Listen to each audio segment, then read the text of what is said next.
예, 금융위원장님, 한겨울에 여름 옷을 입고 있으면 얼어 죽는다. 이거 누가 한 말이죠? 예, 최경환 부총리, 전 부총리께서. 예, DTI LTV 같은 주제, 이것을 여름 옷에 비유했고, 그래서 한겨울에 여름 옷을 입고 있으면 얼어 죽는다. 그래서 DTI LTV 완화로 갔습니다. 이 말에 동의하십니까? 당시의 경제 상황으로 봐서, 혹은 예. 또 부동산 시장 상황으로 봐서, 규제의 정합성이 없었다라는 취지로 말씀하시는 그런데 제 생각에는 한겨울에 그래서 여름 옷을 벗고 오리털 파카 겨울 옷으로 갈아입었는데 난방비가 없어서 얼어 죽게 됐다. 이게 지금 현실이라고 봅니다. 무슨 말씀이냐면 중서민들은 그 정부가 하라는 대로 그래서 DTI LTV 오리털 파카에 갖다가 완화한 옷을 입었는지 모르지만 결국은 가계부채가 증가돼서 중서민들은 난방비가 없어서 얼어 죽게 됐다. 이것이 경제 현실이다. 2014년 2월에 박근혜 대통령이 경제혁신 3개년 계획을 발표했습니다. 이때 여러 가지 목표를 얘기했지만 가처분 소득 대비 가계부채 비율을 5%포인트 3년 내에 인하하겠다. 이렇게 약속했죠. 예. 근데 지금 이행됐습니까? 여러 가지 경제 여건. 전혀 다른 방향으로 예. 진행됐죠.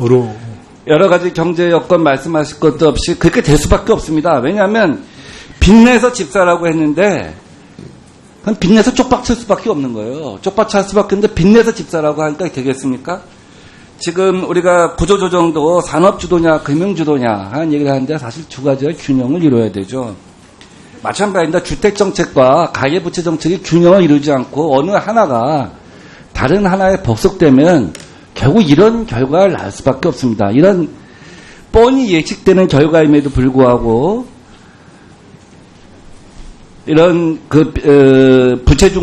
부채주도 성장 정책을 펼치면 이런 결과를 낳을 수밖에 없습니다. 근데 제가 여기서 오늘 이 문제를 갖다가 뭐 정부의 가계부채 정책 또 주택 정책을 전반적으로 얘기하고자 하는 것이 아니라 포용금융이란 말 아시죠? 네. 금융포용이란 말 아시죠? 포용적 금융, 예. 예, 아주 좁게 얘기하면 뭐 장애인들이 금융에 접근할 수 있게 해달라 하는 것도 있고, 또, 기초생활수급제랄지 하여간 뭐 신용파산자들의 금융 접근성을 제고하는 얘기도 있지만, 저는 이 개념을 좀 한번 폭넓게 생각하자. 포용적 금융이라는 사고를 금융의 한번 중심적 사고로 놔보자. 보조적 사고나 기타 등등의 사고가 아니라 한번 중심적 사고로 놓고 볼 수는 없겠냐. 기존의 생각을 한번 바꿔보자 이거예요. 고신용자 또 금융 공급자 중심의 사고가 아니라 이제는 바꿔볼 필요가 있다 하는 생각을 갖고 있습니다. 그래서 우선 정부의 모든 금융정책에 대해서 이것이 결과적으로 부의 이전 효과, 부의 편중 효과 이런 것을 한번 우리가 지수를 만들어보자. 계산해보자 이거죠. 미국의 금융위기 이후에 결과적으로는 부가 집중됐어요. 금융위기를 만드는 사람들한테 부가 집중됐어요. 지금 우리도 마찬가지예요. 정부의 여러 가지 정책이 우리 안심대출이죠. 안심전환대출. 결국 고신용자가 혜택을 본 겁니다. 또 여신심사 가이드라인. 결국 중신용자는 밀려난 거예요. 그럼 누가 혜택을 받냐. 이런 것들을 반드시 지수를 만들어서 평가를 해보자 이거예요.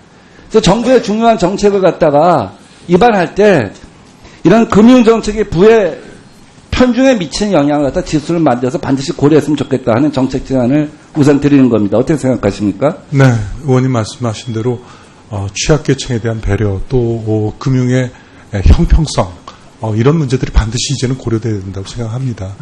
이것을 지수로 어떻게 구현할 수 있을지는 좀 더 검토를 해야 되겠습니다만은 이번에 그 취지에 대해서는 동감합니다. 예, 자영업자, 저신용자, 다중채무자 이런 사람들이 특히 이제 위험하다 하는 얘기 아닙니까? 이번에 이제 그 가계부채 상황을 보면서.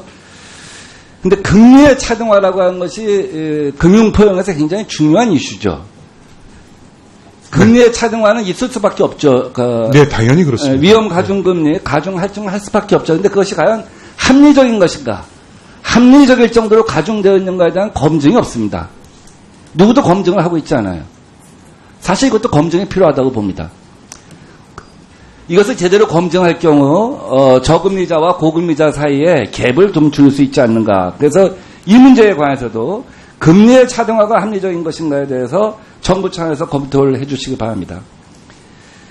다음 세 번째는 어쨌든 이렇게 저신용자, 다중채무자가 굉장히 위험하니까 채무 조정 기준의 완화랄지, 채무 탕감이랄지 이런 것에 대해서 집중적으로 생각해야 할 때입니다. 우리 지난번 상임위 때 우리 금융위원장께서 굉장히 열심히 검토를 하고 있다 하는 말씀을 하시지 않았습니까? 예. 제도로서도 또 우리 그 사회 공헌으로서도 다 한번 검토해 보겠다 하는데 이건 조속한 답이 나올 수 있겠죠? 이에 대해서는 최근에 서민 취약계층에 대한 채무 경감 방안에 대한 저희가 방안을 만들어서 발표를 했습니다. 이렇게 다시 보고를 드리겠습니다. 그거는 제가 다시 한번 예. 또 이따 시간 날 때 하고요. 지금 예. 시간이 없어서. 다음 이제 빨대금융이라는 말 들어봤습니까? 왜 업력이 긴 기업들이 금융정책의 효과를 갖다 받지 못하는가 이런 그 연구조사 결과가 이번에 나온 게 있습니다. K자에서 나온 게 있는데 예. 결국은 이 제조업이나 정보서비스업, 전문가 기술서비스업 뭐 이런 데서 열심히 해갖고 기술 개발을 해요. 그래서 기본화 신보에서 정책금융을 받아갖고 열심히 또 성과를 냈어요. 근데 결국 그것은 기술 편취나 납품 단가 후려치기를 통해서 다 대기업한테 간다는 겁니다. 그래서 금융정책이 실물경제의 경제의 비민주화적 요소로 인해서 빨대 효과가 대기업한테 집중된다는 겁니다. 그러니까 이거는 경제 행위의 민주화, 금융의 민주화가 한꺼번에 같이 가야 한다는 것을 보여주는 거예요. 굉장히 중요한 시사점이라고 보거든요. 금융은 사실 실물경제의 보조입니다.